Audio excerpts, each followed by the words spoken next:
Ձեր երազանքները չեն վերանում հանգամանքների պատճառով, նրանք մահանում են այն պահից, երբ դադարում եք հավատալ, որ դուք ունեք դրանք կատարելու ունակություն, քանի անգամ եք սկսել ոգևորությամբ լի ինչ-որ բան, բայց մի քանի օր հետո կորցրել եք տրամադրությունը, քանի անգամ է ցանկությունը վերածել այնպիսի ծանրության, որն ավարտվել է, ի դեպ, հրաժարվել է դրան, սա կամքի ուժի պակաս չէ, այլ հստակ ուղու բացակայություն, եթե դուք փնտրում եք գործնական իմաստություն, առանց չափազանցության կամ դատարկ խոստումների, սա ճիշտ տեղն է, այստեղ մենք պարզապես խոսում ենք այն մասին, թե իրականում ինչ է աշխատում։ Հազարամյակների ուսմունք կա, որն ասում են, ցանկությունը նման է սերմի, ինչքան ես պահում նրան ձեռքի ափի մեջ, առանց երկրի և ջրի, նա երբեք չի բողբոջելու, այնպես չէ, որ ձեր երազանքներն անհնար են։ Դուք չեք ստեղծել դրանց մեծացման պայմանները, շատ մարդկանց մեծ սխալ ընկալումը նպատակայինորեն ֆանտազիայի շփոթությունն է, ֆենթեզի, պարզապես հաճելի պատկեր է մտքում, որը ջերմացնում է սիրտը, բայց ոտքերը չի տեղափոխում, նպատակը որոշում է, որը միավորում է ներքին կիրքը կոնկրետ գործողություններով։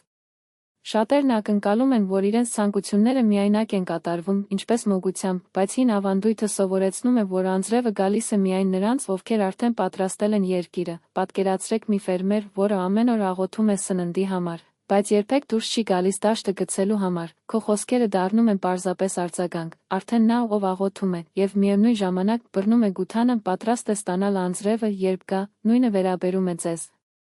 Մի ցանկություն միայն իրականացվում է, երբ այն վերածվում է իմաստի և իմաստի, գործի։ Ժամանակակից փիլիսոփաները հաստատում են, թե ինչ են ճանաչվել դարուրջերը դարեր շարունակ։ Վիկտոր Ֆրանկլը գրել է, որ իմաստը մարդուն ուժ է տալիս դիմանալ նույնիսկ ամենավատ անբարենպաստություններին, առաջին խոչընդոտից աննկատելի ցանկություն է կազմվում։ Բայց երբ խորություն կա, ինչու նույնիսկ փոթորիկները վերածվում են վառելիքի, ես տարիներ շարունակ կրկնում էի։ Տարբերությունը հանգամանքներում չէր, բայց այն փաստի մեջ, որ մեկը ուներ ընդամենը մեկ պատրանք, իսկ մյուսը հստակ նպատակ։ Առաջին դասը հետևյալն է. Էնի անկացած ցանկություն կարող է իրականացվել այնքան ժամանակ, քանի դեռ դա այլևս խաղալիք չէ երևակայության համար եւ դառնում է հոգու համար լինելու պատճառ։ Մի մարդ կար, ով տարիներ շարունակ անձրև էր խնդրել իր աղոթքներում, նրա դաշտերը չորացել են, բերքը կորել է, նրա ընտանիքը սոված էր, ամեն առավոտ նա ձեռքերը բարձրացրեց դեպի երկինք եւ աղաչեց. Ուղարկիր անձրև, բայց երկինքը մնում էր լուռ, մինչև մի օր իմաստուն ասաց. Դուք ջուր եք խնդրում, բայց լավ չեք փորում, մարդը արտացոլվեց, հաջորդ օրը նա մի թիակ վերցրեց եւ սկսեց փորել, երկիրը ծանր էր, ձեռքերը վիրավորվեցին, բայց շարունակեց նա, շաբաթվա շաբաթ նա խորացրեց անցքը, մինչև վերջապես ջուրը փչացավ։ Նրա լավ լցվածը եւ նրա ընտանիքը գոյատևեց նույնիսկ առանց անձրևի։ Այս պատմությունը բացահայտում է ցանկությունների կատարման առաջին գաղտնիքը։ Առանց գործողության նպատակը պարզապես ձայն է, առանց արձագանքման ցանկությունը միայն կյանքի է կոչվում, երբ այն կապված է ջանքերի հետ եւ ավելի մեծ նպատակով, ինչպես ասում է հին իմաստությունը։ Հաստալը բավարար չէ։ Պետք է գնալ դաշտ ցանելու, իմաստն այն է, որ դա դիմադրություն է ցուցաբերում, նրանք, ովքեր հիմք ունեն առաջ շարժվելու համար, կշարունակեն փորել, նույնիսկ երբ երկիրը ժայռ է թվում։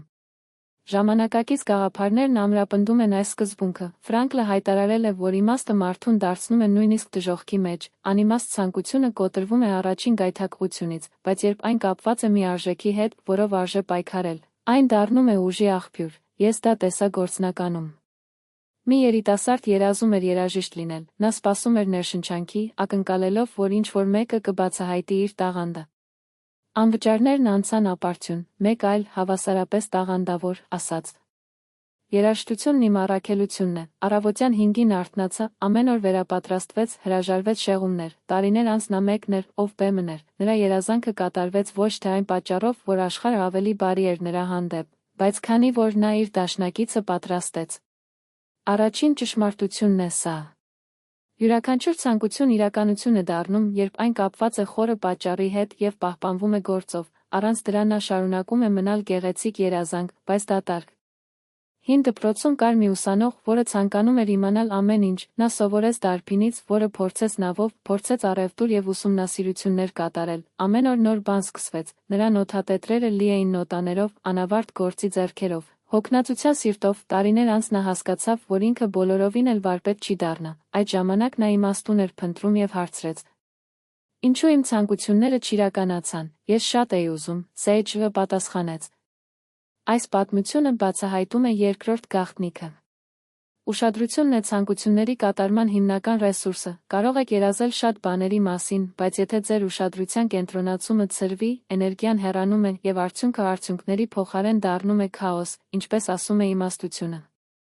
Համակենտրոնացումը վերածվում է ուժի ցանկությունը։ Ներկայիս հետազոտությունն ասում է նույնը, Cal Newport անվանում է այս խորը գործը։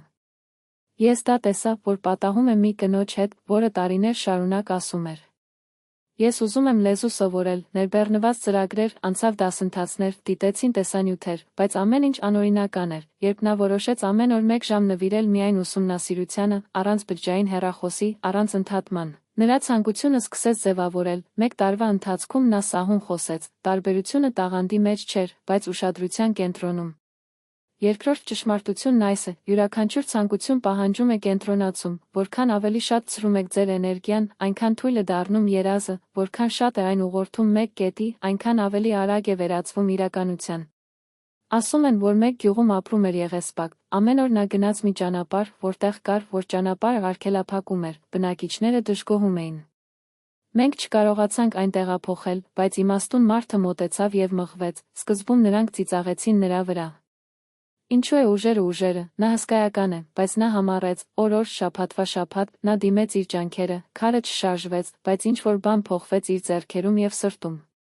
Նա ուժեղացավ, մինչև ամիսներ շարունակ քարը վերջապես տեղափոխվեց, ճանապարհը բացվեց, զարմացած, նրանք ասացին.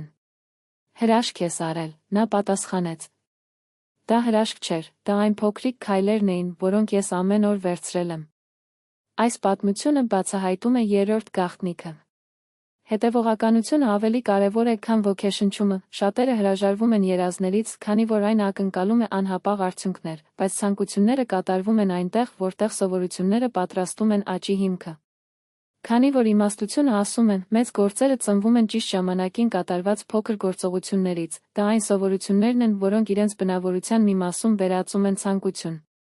Ժամանակակից հեղինակները համաձայն են, Ջեյմս Յեմսը պարզ է, որ սովորությունները գործում են որպես բարդ հետաքրքրություն։ Փոքր գործողություն, որը հազարավոր ժամանակներ է կրկնվում, ստեղծում է հսկայական արդյունք, Չարլզ Ուշիկը խոսում է սովորության ցիկլը։ Նշան, գործողություն, պարգև, եթե կառուցում եք այս ցիկլը, ցանկությունը կյանքի է կոչվում։ Երբ ցանկությունները համընկնում են սովորությունների հետ, այն հոսում է գրեթե անհապաղ, դրա կենդանի օրինակ է մեր ժամանակներում։ Ես հանդիպեցի մի մարդու, ով երազում էր գիրք գրել, բայց անցած տարիները, էջերը մնացին դատարկ, մինչև նա որոշեց։ Օրական միայն 1 էջ, 12 ամիս անց ձեռագիրը պատրաստ էր, Նա հասկացավ, որ խոսքը ոգեշնչման սպասելու մասին չէ, այլ առօրյան կառուցելու մասին։ Երրորդ ճշմարտությունը պարզ է, ցանկությունը 1 օրվա ընթացքում չի կատարվում, այն նյութականացնում է ամեն օր կրկնվող փոքր գործողությունները։ Համեստությամբ բազմապատկված համեստ քայլը գերազանցում է մեկուսացված ջանքերի ցանկացած պայթյուն։ Որոշակի քաղաքում կար աշխատող վաճառական, որը երազում էր մեծ գործի, հարստության և հարգանքի մասին։ Տարիներ շարունակ նա փրկեց, բացեց խանութներ, ընդլայնեց իր առևտուրը, բայց հրդեհը ոչնչացրեց ամեն ինչ։ Պահեստը մոխիր դարձավ, խանութը փլուզվեց, ապրանքները կորել էին, մարդիկ ասում էին. Նրա կյանքը ավարտվեց, նա այդ հարվածը չի կրելու։ Առաջին օրերին հուսահատությունը գերակշռում էր նրան, բայց հետո նա հիշեց հոր խոսքերը. Խոչընդոտը ճանապարհի վերջը չէ, դա իր սկիզբն է։ Նա վերադարձավ շուկա, պարզ նստարանով և որոշ ապրանքներով։ Ես ամաչեցի, պարտության ծանրությունը, բայց համառեցի, նա սխալ թույլ տվեց, բախվեց պարտքի, բայց միշտ վեր կացավ։